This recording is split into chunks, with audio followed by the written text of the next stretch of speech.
जिला परिषद सदस्य बनने के साथ अपने सियासी जीवन की शुरुआत करने वाले प्रमोद जैन भाया ने जिला प्रमुख से लेकर विधायक और मंत्री तक का सफर तय कर लिया। आज की सियासी कहानी में प्रमोद जैन भाया के सियासी सफर का पूरा कच्चा चिट्ठा निकालेंगे। कच्चा चिट्ठा इस बात का भी निकालेंगे कि आखिर प्रमोद जैन भाया को बाहुबली क्यों कहा जाता है। बात अगर यहाँ तक पहुँचेगी तो इस बात का भी निचोड़ निकलेगा कि आखिर शांति धारीवाल और प्रमोद भाया की दुश्मनी क्या है। आखिर शांति धारीवाल भाया के इलाके में जाने से डरते क्यों हैं। प्रमोद जैन भाया ने अपने राजनीतिक जीवन की शुरुआत जिला परिषद सदस्य बनने के साथ शुरू की। 2 बार जिला परिषद सदस्य और 1 बार जिला उप प्रमुख बने। प्रमोद भाया शुरुआत से ही कांग्रेस पार्टी में थे। साल 2003 में राजस्थान विधानसभा का चुनाव 12 सीट से लड़ना चाहते थे, लेकिन कांग्रेस पार्टी ने टिकट नहीं दिया। प्रमोद भाया की लोगों के बीच अच्छी पकड़ थी, इसलिए निर्दलीय खड़े हुए और पहला ही चुनाव कांग्रेस से बगावत करने के बावजूद भी जीत लिया और राजस्थान विधानसभा पहुंच गए। साल 2008 राजस्थान विधानसभा चुनाव से पहले 12 सीट से अलग होकर एक नई सीट अंता विधानसभा बन गई। कांग्रेस से बगावत कर विधायक बनने के बाद प्रमोद भाया वापिस कांग्रेस के पाले में आ गए और कांग्रेस ने 2008 राजस्थान विधानसभा चुनाव में प्रमोद जैन भाया को अंता विधानसभा सीट से उम्मीदवार बना दिया।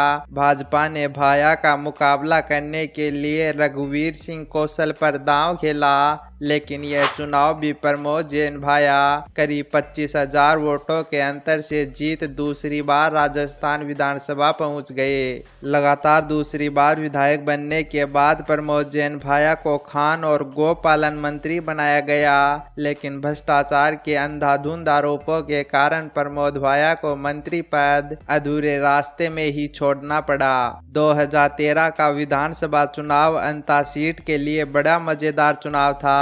कांग्रेस पार्टी ने लगातार 2 बार विधायक रहे प्रमोद जैन भाया को फिर से उम्मीदवार बना दिया और भाजपा ने इस बार प्रभुलाल सैनी को उम्मीदवार बनाकर तगड़ा दांव खेल दिया। प्रभुलाल सैनी जो वकालत छोड़ सियासत में आए थे और पहली बार साल 1981 में देवली ग्राम पंचायत से सरपंच चुने गए थे। हालांकि प्रमोद जैन भाया के लिए यह चुनाव महज प्रभुलाल सैनी और भ्रष्टाचार के आरोपों के कारण ही मुश्किल नहीं होने वाला था। मुश्किल चुनाव होने का एक कारण मोदी लहर भी था और दूसरा राजस्थान का सियासी गणित था। सियासी गणित इसलिए था क्योंकि राजस्थान में आज तक कांग्रेस और भाजपा बारी बारी से सत्ता में आई है। हर 5 साल में मौजूदा सरकार का विरोध कई सालों से चला आ रहा है, इसलिए जब चुनाव के नतीजे आए तो प्रमोद जैन भाया यह चुनाव भाजपा के प्रभुलाल सैनी से करीब 3,000 वोटों के अंतर से हार गए। 2018 अंता विधानसभा चुनाव में कांग्रेस पार्टी 2 बार विधायक रहे और 2013 का विधानसभा चुनाव हार चुके प्रमोद भाया को लगातार तीसरी बार अंता सीट से उम्मीदवार बना दिया। प्रमोद भाया का मुकाबला 2013 वाले प्रभुलाल सैनी से ही हुआ। इस बार प्रभुलाल सैनी 2013 से ज्यादा मजबूत थे, कारण प्रभुलाल सैनी वसुंधरा राजे सरकार में मंत्री भी रह चुके थे। हालांकि 5 साल सत्ता में रहने के कारण विरोध भी था। चुनाव हुए और जब चुनाव के नतीजे आए तो यह चुनाव प्रमोद जैन भाया भाजपा के प्रभुलाल सैनी से करीब 34,000 वोटों के अंतर से जीत तीसरी बार राजस्थान विधानसभा की दहलीज पर पहुंच गए। प्रमोद जैन भाया के लिए कहा जाता है कि प्रमोद भाया को जो नहीं भाया समझो वो काम से गया।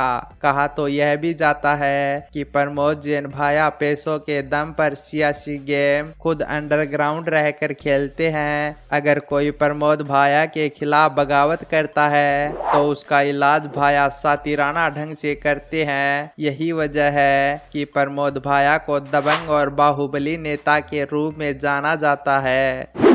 मैं बड़ा या तू के लिए एक ही पार्टी में होने के बावजूद कई नेताओं के बीच सियासी तकरार रहती है। एक धर्मशाला के विवाद को लेकर प्रमोद जैन भाया और शांति धारीवाल के बीच भी ऐसी तकरार हुई कि आज भी शांति धारीवाल भाया के इलाके में जाने से कतराते हैं। दरअसल एक धर्मशाला को लेकर प्रमोद जैन भाया और शांति धारीवाल आमने सामने हो गए थे। दोनों के बीच विवाद ऐसा बड़ा था कि प्रमोद भाया ने अपने ही कार्यकर्ताओं से शांति धारीवाल को काले झंडे दिखवा दिए थे। भाया और शांति धारीवाल के समर्थक आमने सामने हो गए थे, जिसके कारण पुलिस ने लाठियों की फटकार से सबको खदेड़कर शांति धारीवाल को सही सलामत निकलवाया था।